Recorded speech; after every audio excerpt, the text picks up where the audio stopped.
Hey everybody, you fired up? I came stopped by to ask you an important question. Are you ready to defend your democracy? That was pretty good, but I'm not quite sure Donald Trump heard you. Are you ready to defend your democracy? That's more like it. First, hey, thanks for turning out and joining millions of Americans in speaking out about what's going on. Number two, I want to say briefly, Shoreline's a place that's special in my heart and my wife's heart. I used to represent Shoreline on the King County Council way back in the day, which was a real pleasure, and my wife works at Shoreline Community College. So shout out to Shoreline. So I'm going to be brief, but I want to say this, that I know it's a dark time right now in our nation's capital. But there's a couple things that I think should inspire all of us. One is that there were some political scientists who a number of years ago decided to study what percentage of a population would need to be out in the streets peacefully protesting to create a change when you have an authoritarian government. And the number might surprise you, 3.5%. If just 3.5% of the population is out doing exactly what you're doing today, and millions of Americans doing today, that's what creates a change. So give yourselves a round of applause for being part of that 3.5%. Number two, what I want to say is no state anywhere in the country does more to stand up to Donald Trump than Washington State. That's a fact.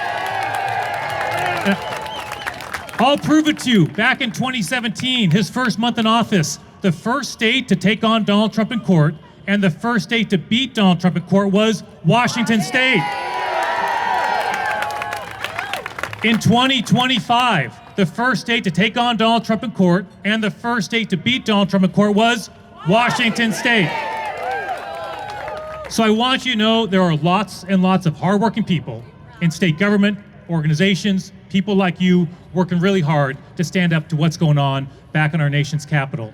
And look, I never thought as an American I would ever see a day where we had masked agents in unmarked cars jumping out in front of schools, in our workplaces, in our streets, and picking people off the streets. It's deeply, deeply un-American. Are you going to stand for that? No.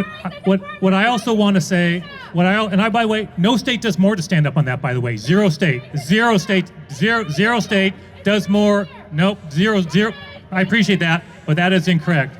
Number two, what I want to say is we have somebody back in Washington, D.C., Robert Kennedy Jr., who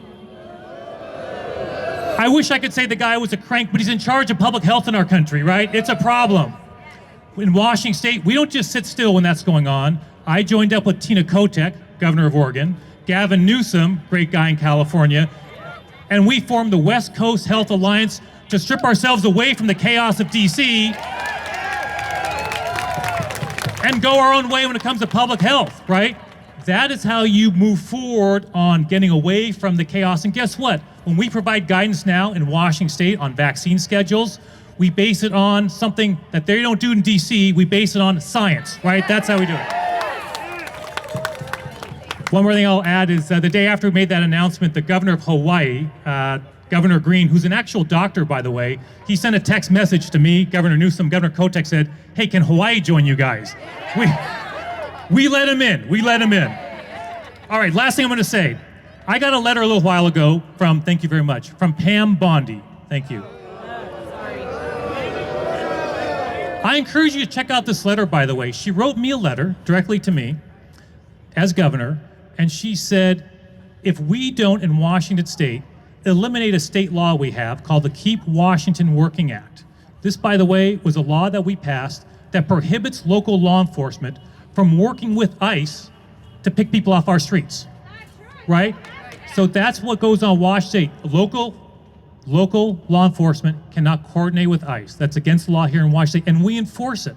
There's a county in Eastern Washington who's doing it, and guess what? The AG's office filed a lawsuit against that county. We take that seriously.